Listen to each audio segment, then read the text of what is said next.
Hi, my name is Mark Wohlford. I'm an oral surgeon from Evansville, Indiana, and I'm here in Kathmandu, Nepal, volunteering in the dental program. We chose to come to Nepal because of some family ties. My wife spent part of her childhood in Nepal, and the two of us came back here 23 years ago to visit. Now I'm returning this time with my daughter, who has never been to Kathmandu, and she is interested in following me into the profession of dentistry, so we came here to do the dental program.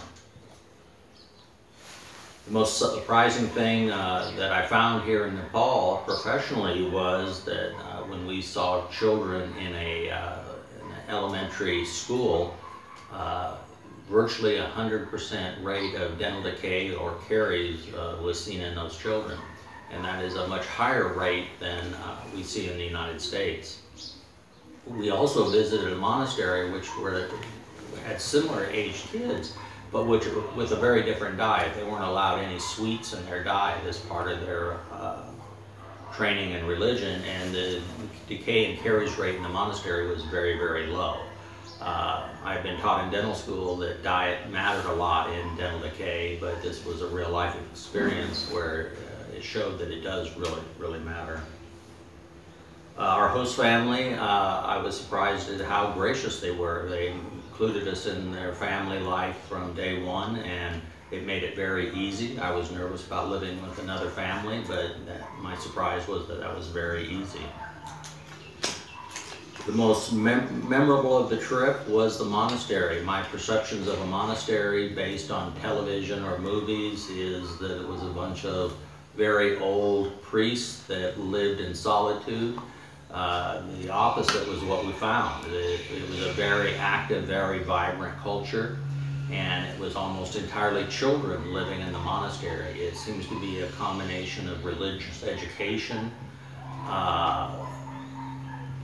basic education, and almost like an orphanage. A lot of these kids, their parents could not care for them, so the monks do take care of them. But it was a very special place.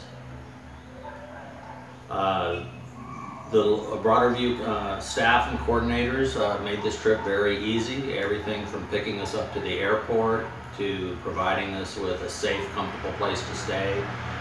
Meals were always excellent. Because my wife is from Nepal, we're used to eating traditional Nepalese food, and so that was not much of a surprise, but the quality and the quantity of food was excellent, and that was never ever a concern. When we first arrived at the airport, we were met and there was no confusion. Our coordinator was right there. He did a nice job of getting us settled into our accommodations and taking care of basic things like banking. That all made it very, very easy. Every morning he would meet with us before we went out, so we had clear plans on where we were going and our transportation, and every night he would meet with us and let us know what the plans were for the following day. So in those ways it was very easy. I received several emails from A Broader View before we came out. The only thing I would say is a phone call would probably have made some of the things a little bit more clear. So I think a phone call, even 10-15 minutes before leaving the United States, would be a more effective way of communicating than just doing it by email. At a personal level, I have volunteered in several places, including the United States. I volunteer 4 times a year for low-income people, and I have volunteered in South America. This is my first time I volunteered in Asia. It's interesting. Dental disease is pretty universal.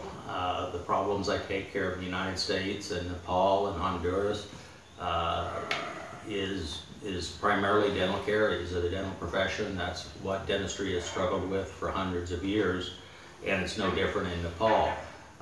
Probably the real difference in Nepal is access to care. It is prohibitively expensive, and I think for most families, dental care is out of reach in terms of expense. I guess the only other thing I'll say is whenever you're traveling in a third world country, security is a concern.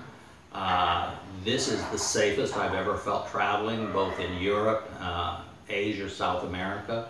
The Nepalese people are very friendly. They will help you any way they can. And I've never felt personally at risk or feel like my possessions are at risk. It's always been a very, very secure feeling. The only exception to that is you need to breathe deep and relax when you're in the traffic, because the traffic is very, very exciting. So, that's all I have to say. Thank you very much to A Broader View.